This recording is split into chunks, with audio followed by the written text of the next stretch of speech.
Isabelle Bourgeois qui dit oui, ben en fait, oui, c'est un bal costumé. Donc, tous ceux et celles qui ne sont pas costumés, je vous prierai d'aller chercher un élément de costume et revenir ensuite. J'ai mis, en fait, c'est la Snapcam. Pour ceux et celles que ça intéresse, là. Puis je me suis dit, bon, je présente en troisième. Ça fait déjà 60 minutes qu'ils sont devant leur écran. Ça prend un petit boost, un petit pep. Je me suis dit, je vais me déguiser en pirate, question de les faire sourire un petit peu.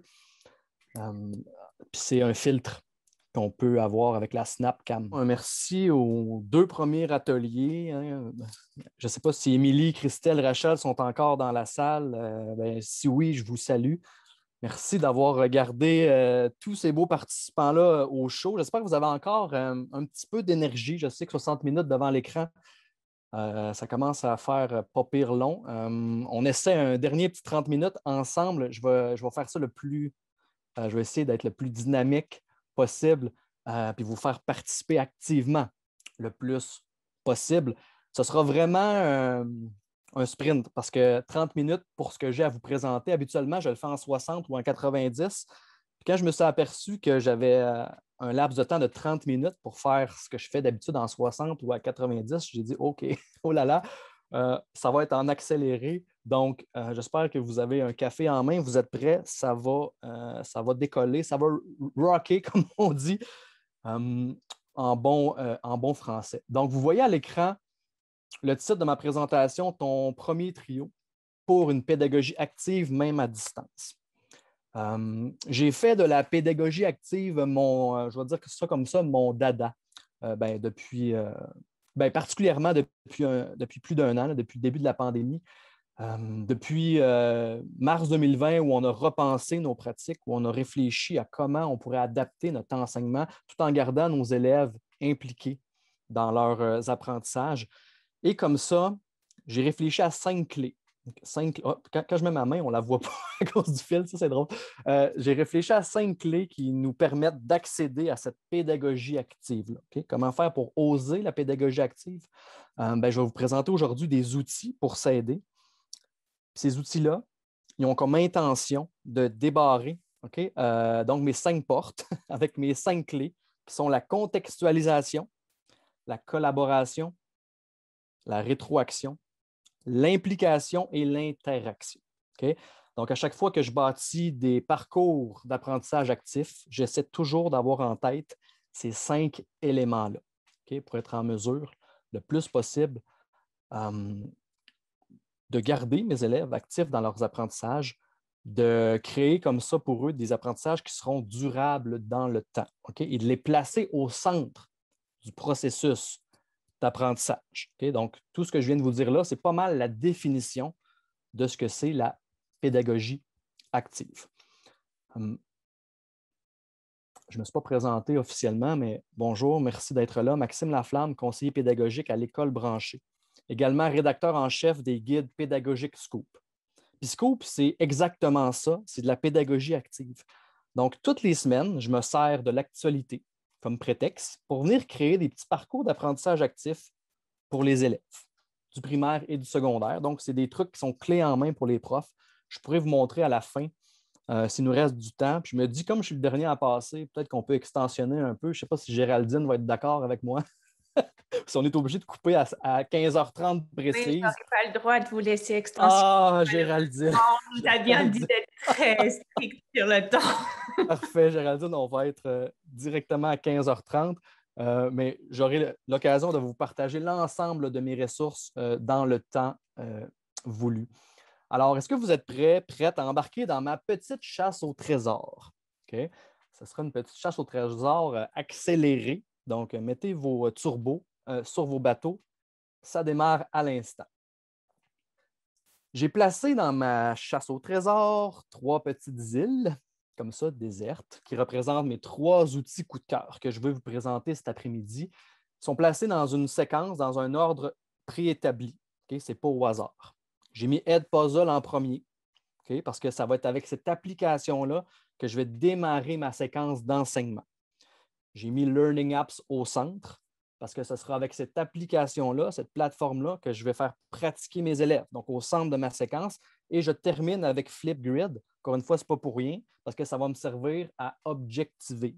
Les élèves vont intégrer leurs apprentissages, ils vont synthétiser grâce à Flipgrid. Okay? Donc, on va commencer, bien sûr, avec notre premier outil qui s'appelle Edpuzzle. Okay? Je vais vous présenter des intentions, bien sûr, pédagogiques pour chacun de ces outils-là. Mais j'ai quand même une intention générale, une intention globale à vous proposer. Cette intention-là, c'est de créer un parcours d'apprentissage actif pour vos élèves directement à l'aide, finalement, des outils que vous utilisez tous les jours, dans vos classes virtuelles ou en présence. Donc, que vous soyez avec les outils Google. Okay? Mon gros coup de cœur, moi, c'est Google Site pour créer mon parcours d'apprentissage. Mais si vous êtes avec Microsoft, je vais vous montrer le pendant chez Office qui est dans OneNote. Okay? Donc, dans le bloc-notes de classe sur Teams. Ceux et celles qui utilisent Teams ont peut-être découvert le bloc-notes.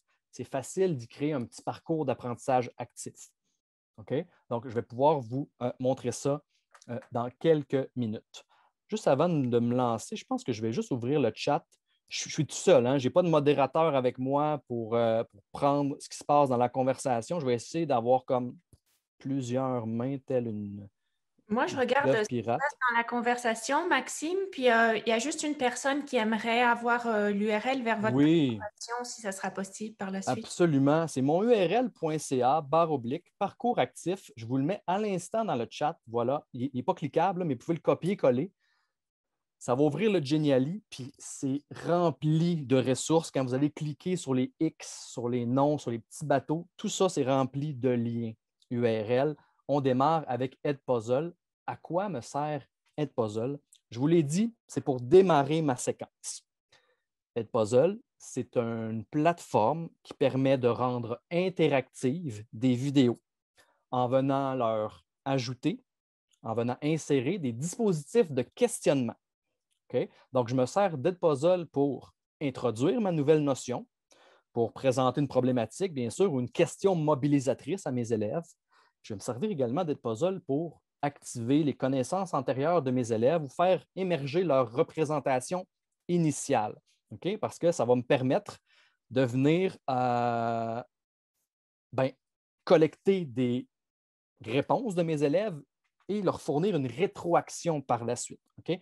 Grâce à cette plateforme-là. Donc, je démarre avec Edpuzzle. Je vous le montre. Outil que je peux insérer directement dans mon parcours. Okay? Je vais vous montrer comment rapidement, tantôt, on peut venir prendre une vidéo d'Edpuzzle et l'intégrer à même un Google Site ou le bloc-notes de classe dans Teams. Donc, grosso modo, Edpuzzle, ça ressemble à ça. Tu pars de n'importe quelle vidéo que sur YouTube, sur Khan Academy, sur National Geographic, les vidéos d'AlloProf, les vidéos du récit univers social, par exemple. Okay? Donc, tu prends des capsules qui existent déjà. Tu peux prendre aussi tes propres capsules que tu as enregistrées sur ton ordinateur et tu vas venir lui ajouter des petites balises. Comme tu vois sur mon écran ici, là, en bas de la vidéo, il y a des petites balises grises. Ça va permettre à la vidéo de s'arrêter tout seul. Donc, l'élève va écouter la vidéo. Okay? Puis, je vous fais un exemple. Là, vous n'entendrez peut-être pas le son, mais ce n'est pas grave. Donc, automatiquement, la vidéo s'est arrêtée tout seul. Ce n'est pas moi qui l'ai arrêtée. Il y a un premier moment d'interaction à l'élève. Donc, choix de réponse ici.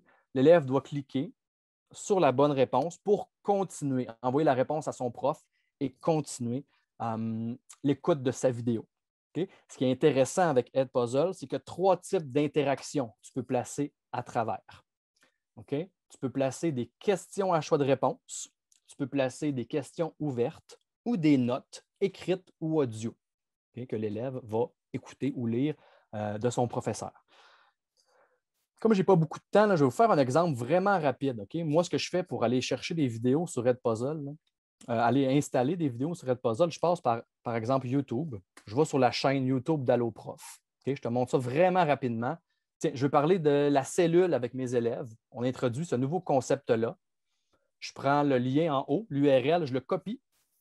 Je m'en vais dans Edpuzzle, je le colle ici dans la barre de recherche et je fais rechercher. Et automatiquement, ma vidéo, elle est prête à être éditée.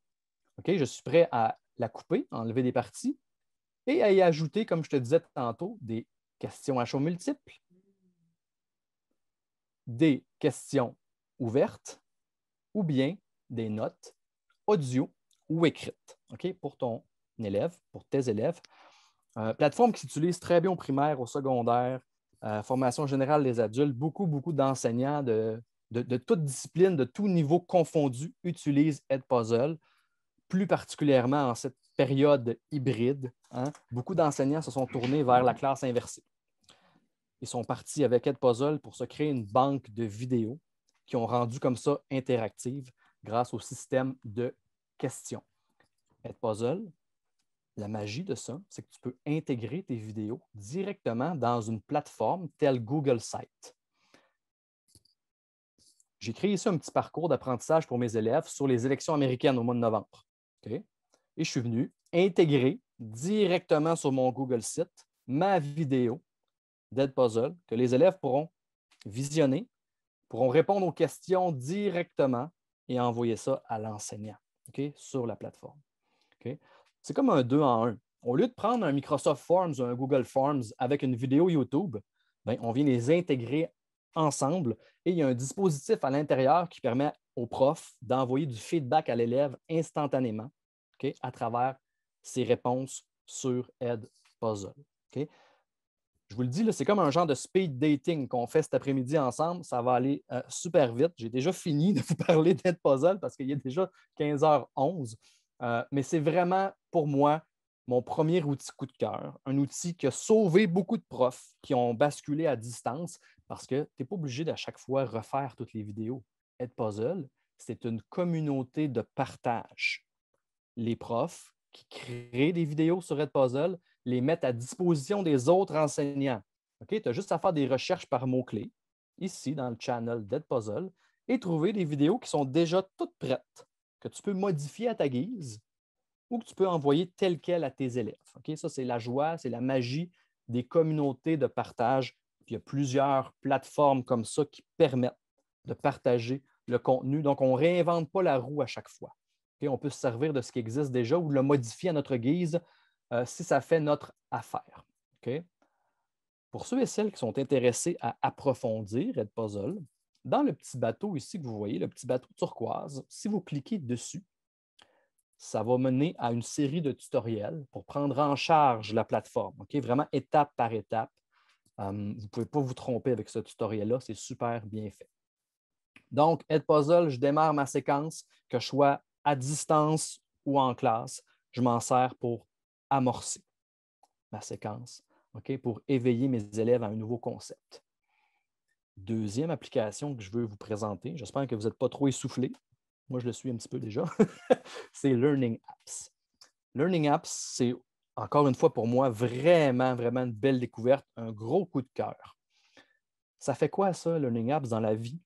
Ça va te créer des exercices, okay, interactifs, des jeux questionnaires, des quiz pour tes élèves avec ta propre théorie, ta propre matière, tes propres notions que tu vas venir inclure dans des canevas tels des mots croisés, des jeux de bonhommes pendus, des lignes du temps. Il y a une vingtaine de canevas différents comme ça qui sont tous plus merveilleux les uns que les autres. Je vais vous les montrer dans quelques secondes.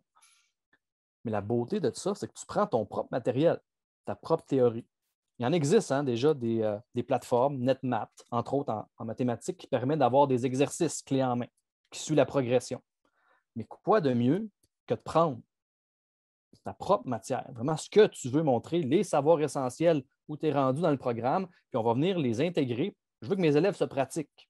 Je veux qu'ils deviennent meilleurs. Okay? Donc, pour ce faire, je vais leur créer des activités d'apprentissage sur Edpuzzle. Ça ressemble à quoi Edpuzzle? Ne vous fiez pas aux apparences.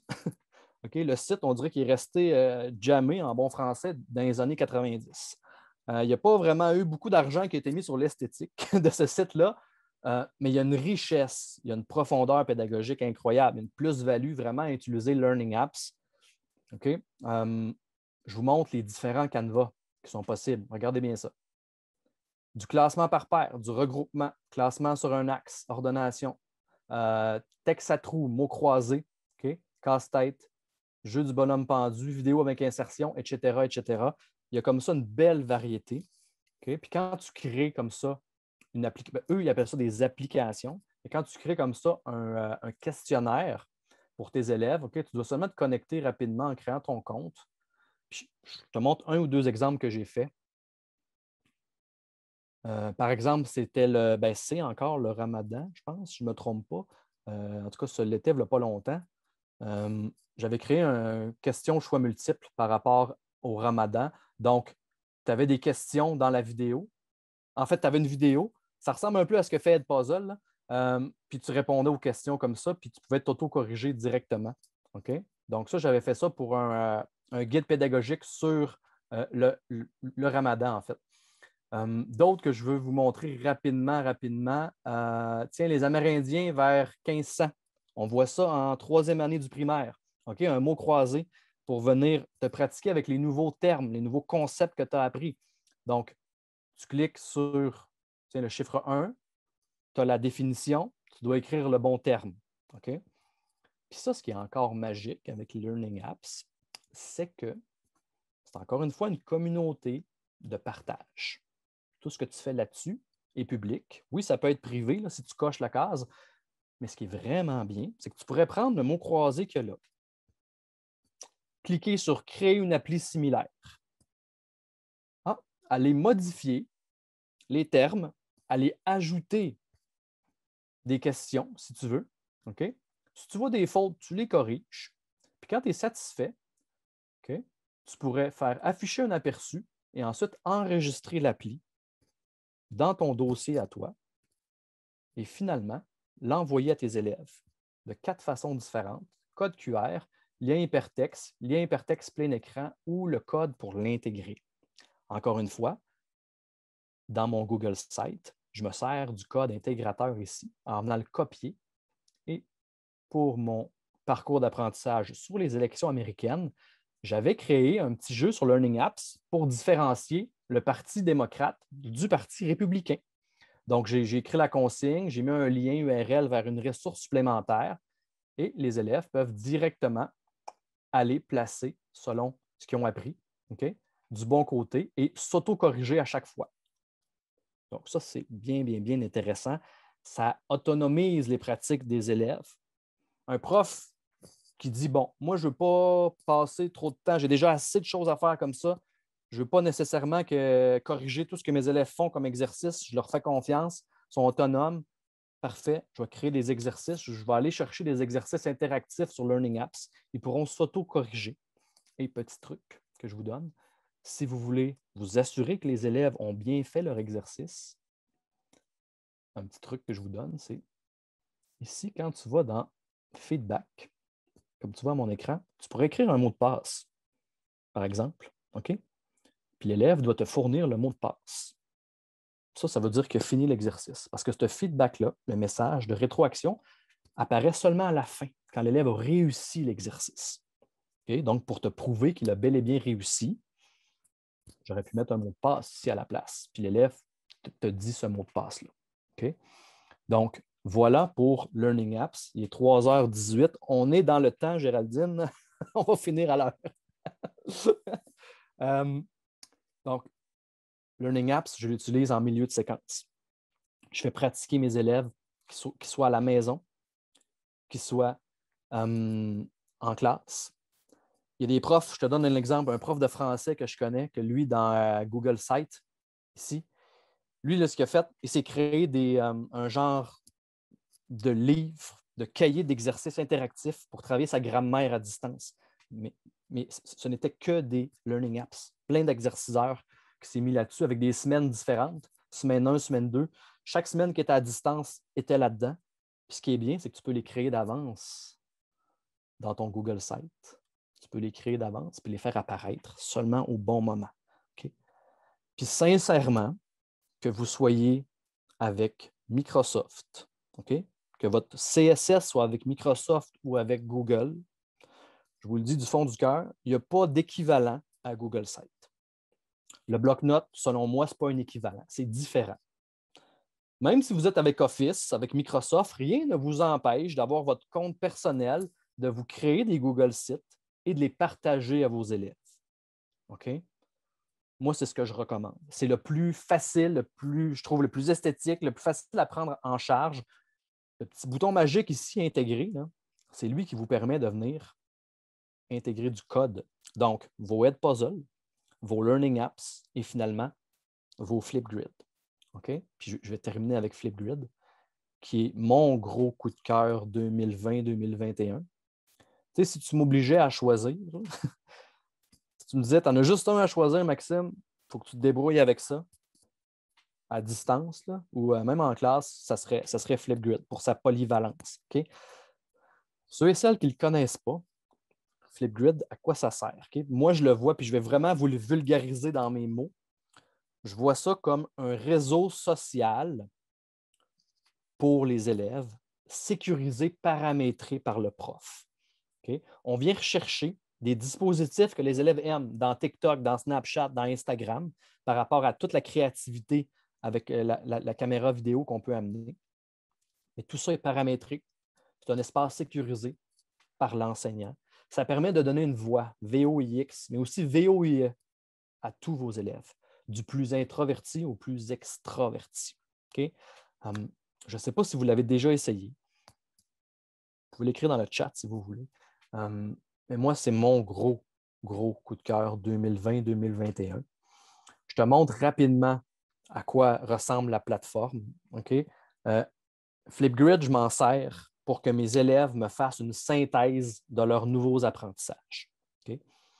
Flipgrid, je vais m'en servir pour leur donner des défis créatifs, pour leur permettre d'objectiver, pour leur permettre de s'auto-réguler. Okay?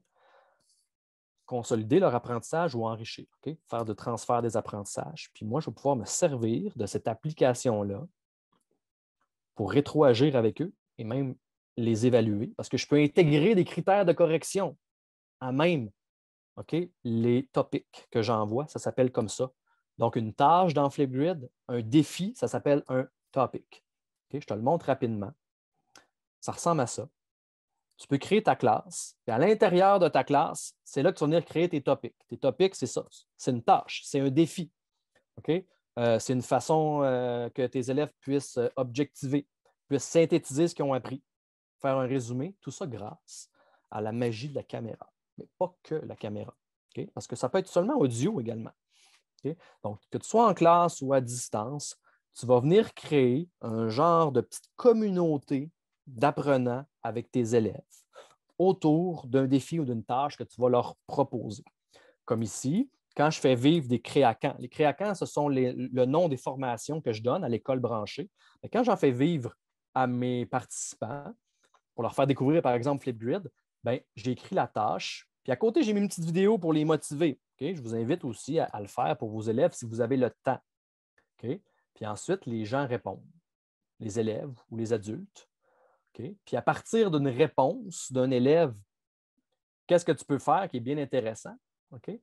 C'est que tu vas pouvoir venir lui donner ton feedback, ta rétroaction, toi comme prof, en t'enregistrant avec la caméra, en écrivant un texte, si tu veux, ou juste en audio, puis les donner. Là, ici, j'avais mis juste un critère qui était l'originalité.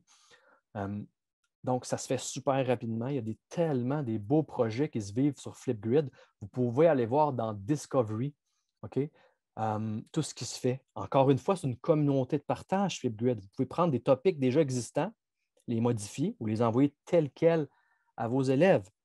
Tu te cherches un outil pour t'enregistrer. On voit que les pirates, ici, c'est une thématique que j'aime beaucoup. Tu cherches un outil pour t'enregistrer, sers-toi de Shorts qui permet de faire des petites capsules vidéo pour tes élèves. Tu ne sais pas comment t'enregistrer. Tu connais peut-être Loom, Screencastify, etc. Tu vas enregistrer ton écran ou toi faire des petites capsules. Sers-toi de Flipgrid pour le faire. Il y a plusieurs effets, comme tu vois. Je te montre à l'écran ce que j'adore. Ce qu'autre logiciel ne permet pas, c'est le board. On peut te voir toi, puis voir soit du papier quadrillé, un board noir, blanc, pointillé à côté. Puis si tu es sur une tablette ou un écran tactile, tu peux écrire en même temps. Puis l'élève aussi a accès à ça. OK? Donc, il peut, je ne sais pas moi, tu es en maths, tu veux qu'il explique sa résolution de problème, il va te la faire, il va te l'écrire, il va te la dessiner, puis tu vas le voir en même temps qu'il t'explique. OK? Donc, c'est vraiment, vraiment bien fait. C'est une des fonctionnalités de la vidéo, mais il y en a tellement, tellement d'autres. OK? Puis ce que je vais faire, ce que ça me tente de faire, je pense que je ne pourrais pas. Je voulais vous faire essayer, mais je vais peut-être vous envoyer un lien tantôt vers un topic si vous voulez l'essayer, si vous avez du temps pour l'essayer, pour jouer avec la caméra. Sinon, allez sur flipgrid.com, créez-vous un compte, puis allez dans Shorts. Jouez avec les paramètres de la caméra, vous allez voir comment c'est créatif, puis comment il y a beaucoup, beaucoup d'options pour les élèves à travers cet outil-là, qui est vraiment un autre outil qui a sauvé la vie, presque littéralement, à plein de profs pendant le confinement. Oui, il reste 5 minutes, ma chère Géraldine. Flipgrid, qui a été un outil coup de cœur pour plusieurs enseignants. Comment faire pour garder tes élèves actifs à distance, les faire interagir, les faire même collaborer, parce que tu peux les faire collaborer. J'ai fait quelque chose, j'ai travaillé le récit en 5 temps, bien, avec des élèves en équipe de 5, puis chacun allait faire sa propre partie en dessous de la vidéo de l'autre. Donc, il y a 1001 projets possibles sur Flipgrid. Je donne des formations là-dessus avec l'école branchée. Vous pourrez aller sur le site de l'écolebranchée.com dans la section Créacan si ça vous intéresse d'en savoir plus. De toute façon, dans le petit bateau rose, vous avez des tutoriels de Flipgrid. Okay? Dans le petit bateau jaune, je ne l'ai pas dit tantôt, ce sont des tutoriels de Learning Apps. Okay? Donc, tout ça s'intègre à merveille dans Google Sites. Tout ça s'intègre aussi dans le bloc-notes. Je ne vous l'ai pas encore montré, mais ça, c'est le bloc-notes. Ben, en fait, c'est OneNote. Hein? Vous savez, pour ceux qui connaissent, c'est le bloc-notes de classe Teams, dans Teams. Donc, je peux insérer, même chose, mes vidéos sur Edpuzzle. Par contre, je ne peux pas insérer directement mon Learning Apps. Il ne le permet pas. Donc, je mets un lien. Puis je peux également insérer mon activité sur Flipgrid. Mais pour l'avoir essayé les deux longtemps, puis avoir formé des profs sur Office et sur Google, j'ai clairement un parti pris, puis je ne suis pas gêné de le dire, là, pour le Google Site, qui est un outil incroyablement polyvalent, okay, pour tout ce qui amène. Puis je vous montre des exemples rapidement avant de finir d'un autre CP que je connais bien qui m'a envoyé des séquences que lui crée pour des profs du primaire. C'est incroyable. Ce qui fait regarder bien ça. Okay? Écriture d'une histoire d'horreur. Okay? Pour cette séquence, regarde bien ça.